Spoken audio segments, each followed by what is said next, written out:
Hello and welcome to another episode of Varsity360. Columbian sports editor Micah Rice, joined by Meg Wochnick, and we have two great things to talk about: football and chaos. And Awesome. that is exactly what we have in the 2A Greater St. Helens League, because all of our predictions have basically been thrown a curveball. It's one of those leagues where, as it goes on now into 3-4 weeks into the league season, anybody has proven they can beat anybody else. And so we're just going to kind of go back over how we got here, where we think it's going. And at this point, I don't know. Our predictions, would take them for what they're worth. But it's been definitely among the four local leagues the most entertaining. And so we have plenty to get to. Meg, what are your thoughts on the 2A Greater St. Helens League? Well, I'm just like you. I'm just like, we're 2 weeks into league play, and what in the world's going on? I mean, every year we do predictions of how we think teams are going to finish based off of our thinking as well as input from coaches, and it just shows that we don't know anything. That's what it shows. It just goes, and for me, I think it's a breath of fresh air, because so often, especially in recent years, when you've had a state championship caliber team, whether it's Camas, whether it's Union, whether it's Hawkinson, it's kind of like, all right, we're playing these regular season games because you have to, but really the suspense is the playoffs. But the 2A Greater St. Helens League is showing that anybody can beat anybody on any given Friday. And so let's kind of recap how we got here. Before the year, all eyes were on Washougal. And for good reason. They have one of the area's best quarterbacks in Holden B. We picked them to win the league, and obviously Woodland didn't get that message, because 2 weeks ago Woodland goes into Washougal and knocks off the Panthers 33-28. And that kind of threw a marker down that this league was going to be a little bit more unpredictable than we maybe had thought. No, it was. In fact, that was, I think, probably the most surprising result to date when you look at all the games that have been played through 4 weeks in Clark County. And so surprising that even a number of two-way coaches reached out that Friday night via text saying, what happened to Washougal? Is Holden B okay? That was the first thing they thought of, is, well, their star quarterback went down, so that's why the upset happened. But no, it was just quality play by Woodland, starting off the game, recovering an onside kick. Mm-hmm. And so even though they didn't score points on that drive, you're taking a possession away from Washougal, and in turn also getting the second half kickoff. And so it was a great momentum builder for Woodland, but all of a sudden a week later, they got an L in the win-loss column. Yeah, so at this point we're kind of readjusting our predictions. I think we had picked Woodland third in the league, but kind of with the mindset that we thought it was going to be kind of Washougal and then Ridgefield right behind them, but then anybody's race for those third and fourth playoff spots. Suddenly we're thinking, gosh, Woodland, they ran the ball up. Elijah Anderson is having a great year statistically, so we're starting to think Woodland is going to be in the hunt for a league championship after this huge upset. Well, they go to Columbia River, and Columbia River beats them 26-20. This is a Columbia River team that lost its starting quarterback 2 weeks before. We didn't really know what to make of the Rapids. We have addressed kind of what happened with Skyview and kind of that mismatch that carried over the next week, where they were missing multiple starters, including their quarterback, against a Mark Morris team that really is kind of predicted to be kind of in the middle to bottom of the league. They lose to Mark Morris. We're thinking, okay, Columbia River, this isn't their year. Well, they come back, they beat Woodland, and this just goes to show not only how unpredictable the league can be, but how injuries can also really impact a team week to week. It was. I mean, this was a game that you mentioned, the starting quarterback. This is the second straight game start to finish that Ethan Long played, and he had a tremendous game, throwing for nearly 300 yards. But this was a game that saw a number of injuries, including one that required an ambulance for Woodland. Talking with their coaching staff, that kid is okay. X-rays were clean, tests were fine, and that's good news. And this was a game that they lost not one, but two-way starters, and they came into the game already having down 3 starters. So you're down 5 of your quality players. Not to take anything away from Columbia River, and Woodland coaches would say, hey, that's not an excuse. Any good coach would say that, and by no means is Woodland using that as an excuse. But you got to wonder what would happen if it was a fully healthy Woodland team. Yeah, but Columbia River, if anyone tempted to write them off, they're suddenly right in there with the bulk of the rest of the league at 1-1, which leaves just one 2-0 team, and that's a team that, mea culpa here for the entire Columbian sports staff. We did not pick the Hudson's Bay Eagles high enough. I think we had them as 7th out of 8 teams in the league. Well, 2 weeks into the league season, 4 weeks into the season as a whole, and here the Hudson's Bay Eagles are undefeated.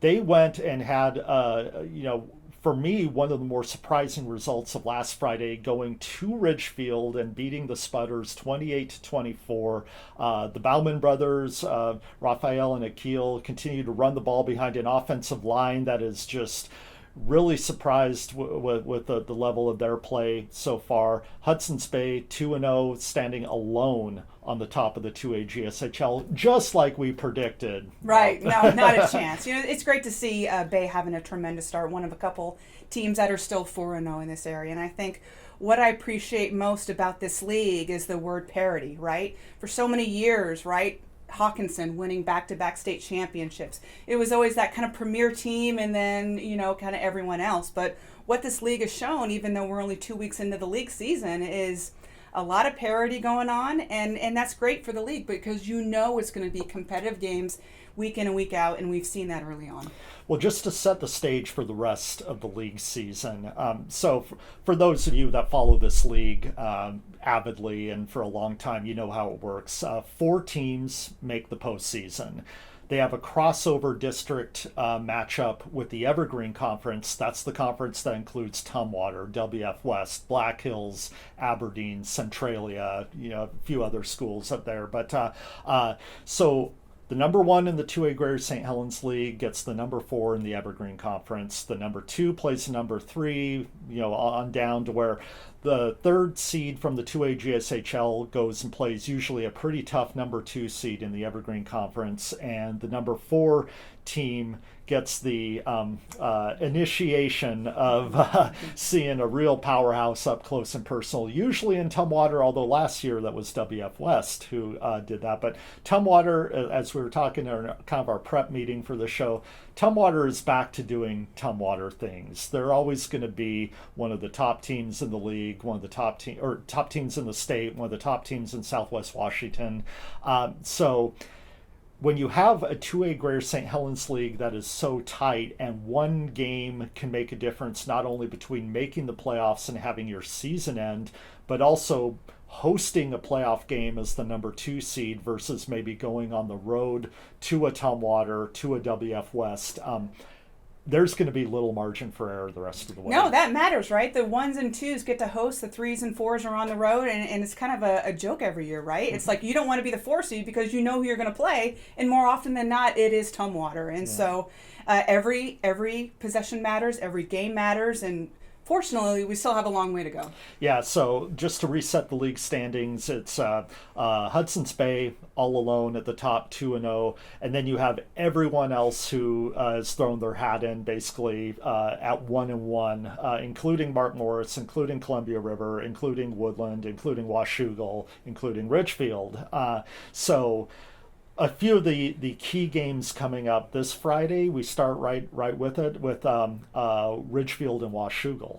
That's going to be one where I think we're going to learn a little bit more about number 1, who is kind of going to be right there. But could you imagine if Ridgefield and Washougal, we never would have predicted one of those teams would start 1 and 2. No, not at all. And unfortunately, one of those records is going to happen with one of those 2 schools. So it's only going to be a week 5 contest, but we're already talking about 2 of the premier programs in this league going at it. And this is where we're going to really kind of find out what programs really separate themselves. This is almost like a separation game, you can call it. Yeah, and then the next week we have Washougal and Hudson's Bay.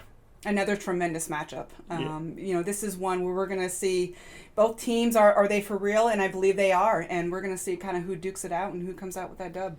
Yeah, but then the beauty of having everybody jumbled together means that we also pay attention to what Columbia River does. Heck, Hawkinson is 1-1. Absolutely. So far be it for us to count out any team at this point, because not only injuries, but you have players, they improve, they grow, they gel during the course of the season. You can be a very different team in week 7 than you are at week 3. And that's what coaches want. You don't want to be playing your best ball in September. You want to be playing your best ball at the end of October in that regular season, and then hopefully getting the chance to continually improve once the playoffs start in November.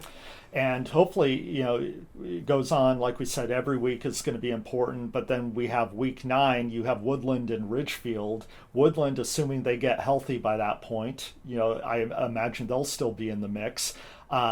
We could say that could be a decisive game, and it probably will be, but at this point, who knows? If I had to make a projection right now, I would say those are going to be battling for the 3rd and 4th spots in the playoff race. Well, let's get to that. How do we, again, take it with a grain of salt, because obviously through the first part of the season, our predictions for this league haven't quite borne out. But where do you think we go from this? Number 1, is Bay for real?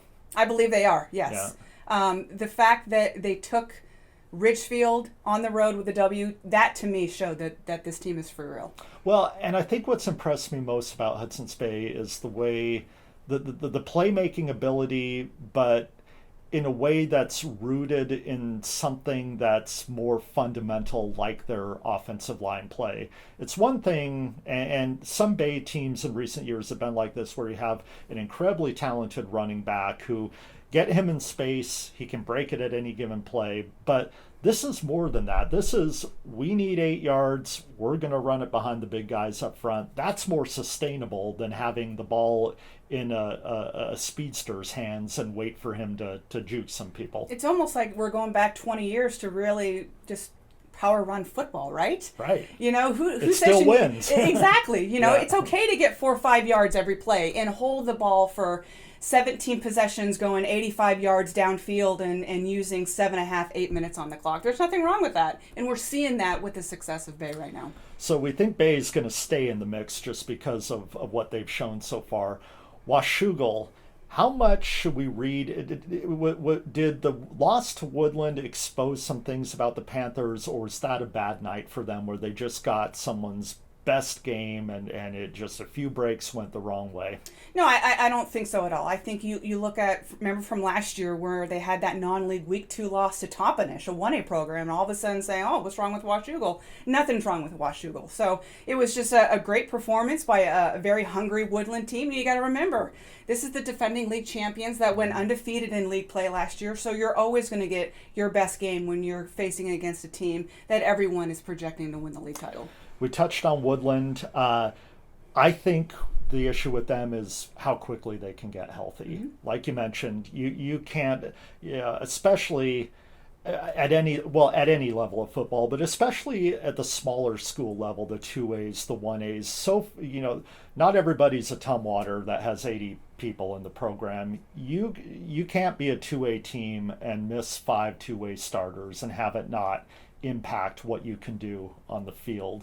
So I think with the caveat that they get right healthy, health-wise, the way that they can run the ball with Elijah Anderson, if they can do that for more games than not toward the end of the year, I think they're right in the running for a playoff spot. Yeah, I remember watching Elijah Anderson a couple of weeks ago against La Center, and he's a kid who, he makes an impact everywhere on the field. Offense, defense, special teams. Against La Center, he played 5 different positions. Mm. And so in order for Woodland to be successful, Elijah Anderson's going to have a big game. Yeah.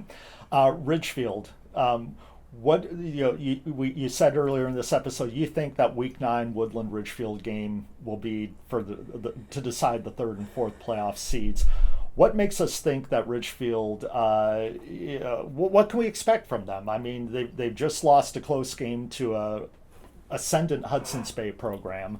But we know Ridgefield's well coached. We know they have depth. They usually have good line play and a good running attack. They have that two quarterback system that they've kind of used in the past, which gives them some depth there. What are you looking for from Ridgefield the rest of the season? The thing that stood out for me for the Spudders was actually their Week 1 win over WF West, a team that made the state semifinals a year ago in 2A. And I like so far what they've done defensively. So I know they've got that two quarterback system. They're kind of going with one so far. That's made a lot of strides in these first 4 weeks. But defensively, that's really going to help carry the Spudders. Then we got Columbia River, the team that everyone was eager to, well, maybe not eager, but maybe understandable and sort of riding off a little bit when they got beat up so bad with 5 players sustaining concussions against Skyview and losing their starting quarterback, Braden Schiefer, to a shoulder injury. I think everybody kind of thought, well, Columbia River, they're sort of licking their wounds. They got a backup quarterback, and we don't know what they're going to kind of be able to do, losing their league opener to Mark Morris, but then coming back, beating Woodland in week 2. I think there's a newfound confidence with that team, not only that they can win and beat another quality opponent, but that they can have confidence in their backup quarterback who put up, he's an athlete of the week contender this year or this week.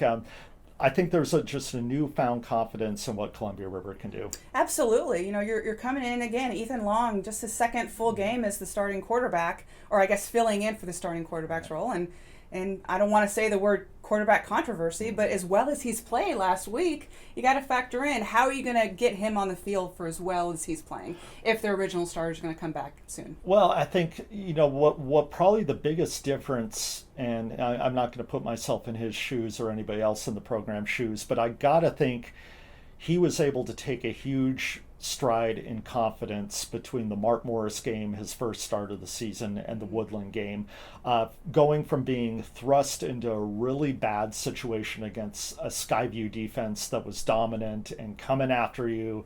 That's going to rattle anybody's confidence. And so I imagine there was a little bit of a hangover from that the following week, but to be able to get right, to work with your receivers on timing, you got Ethan's a senior too, so that's the thing. So that brings that kind of more mature mindset into that position. You got to think that it opens up a ton of possibilities for what the Rapids are able to do from this point on. Absolutely. Yep. So, and then Hawkinson, like we said, they're 1-1, a team that we sort of looked at, and they had a real tough go of it in their non-league point of the part of the season with a few lopsided losses. But they had that Thursday win against R.A. Long, throwing them in right with everyone else at 1-1.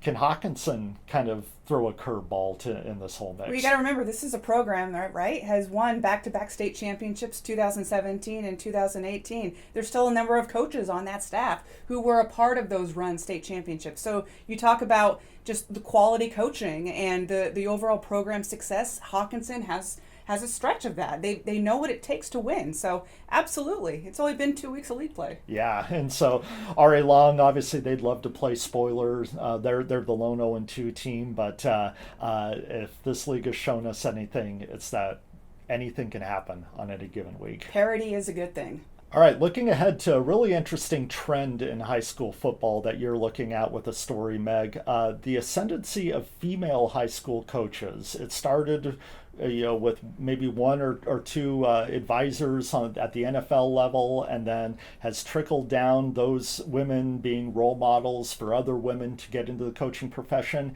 And now we have multiple women on staff here at our local high schools. What did you find out? Yeah, so this is a 2A GSHL themed podcast, and so we're just going to keep on that. So both Hudson's Bay and Columbia River each have female assistant coaches. Both of them are linebackers coaches. River, it's Ruth Ingebrand, who's also the ASB clerk, and over at Bay, it's Kelly Dyer, who's in her second year coaching outside linebackers. And I had a chance to chat with them and just watch each of their practices last week, and I am so impressed with just their coaching style, the way they converse and talk with not only their fellow coaches on staff, but also working with their athletes. And I'll just say it, they're total badass women out there. They really are. And what I appreciate most by talking to them is not only do they feel that, yes, more women need to be involved in all levels of football. And we've seen that trend in the NFL. We've seen that in colleges with officiating as well. But there's still not enough at the local high school levels. And that's what they're hoping to change. And these two women actually met back this summer. This is Kelly's second year at Bay, and Ruth, this is her first year at River. And they've built a bit of a strong bond and a connection. And they're using encouragement and support to each other to help build each other up. You know, they both said, hey, it's tough out there. You know, they're the Lone Rangers week in and week out. You know, there's not a whole lot of women that they're able to have that connection with until they meet on opposing sidelines in week 9 when Bay and River face off. You know, I got to think it's so impactful.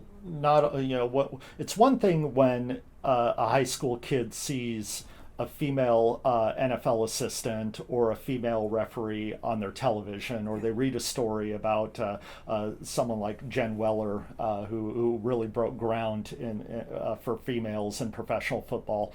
But it's another thing to be on the practice field day in, day out, see how much knowledge and mentorship these women have, their understanding of the game, their understanding of nuances and details, and their ability to communicate those to make those young men better in their jobs and their positions. How impactful do you get that is for young high school kids to see women in those positions? Oh, it is truly impactful. In fact, talking with a couple of the Bay players last week, when I asked them about Kelly and just what makes her so special and unique as their position coach, and they said, she's our favorite coach because she goes beyond football. You know, and that's so refreshing to hear. None of these women have ever played a down in football, but as Kelly Dyer said, I am an athlete. Whether it's softball, track and field, baseball, volleyball, her background allows her to excel in teaching the outside linebackers positions.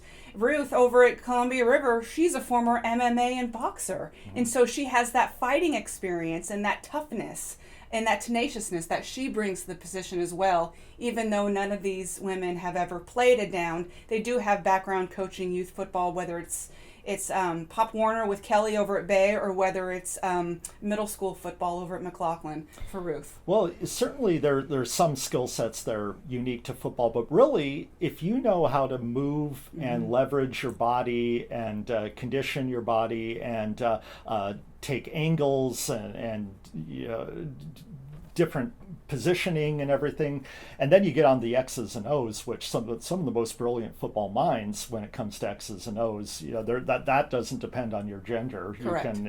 You can study up on that and be an offensive or a defensive whiz, no matter if you played or not. But I got to think that certainly the physical nature of the sports those women did can translate very well to football. No question. Yeah. Again, Ruth being an MMA fighter and boxer, think of just the hip mobility and movement, playing that or teaching that outside linebacker's position. So absolutely, it crosses over beautifully.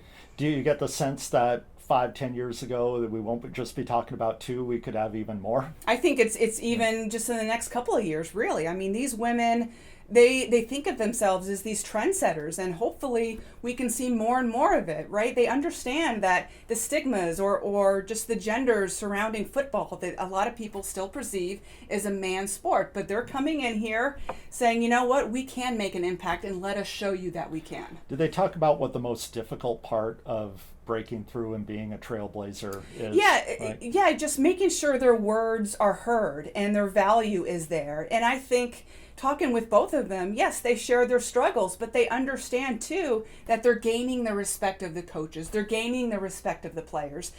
Talking with Dwayne Patterson, the head coach at Columbia River, he's been used to having females on his team. When he was back in high school at Redlands, California, his starting quarterback was his childhood friend who was a female, who ended up being a trailblazer, playing professional level on the women's side of professional football.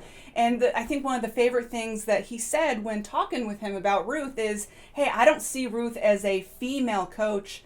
I see Ruth as a coach. And that was a great thing to hear from DP. Yeah, that's what we all want at the end of the day. Be judged on your merits. Exactly. Yeah, all right. Well, read about that in this Friday's Columbian. I can't wait to take a look at it.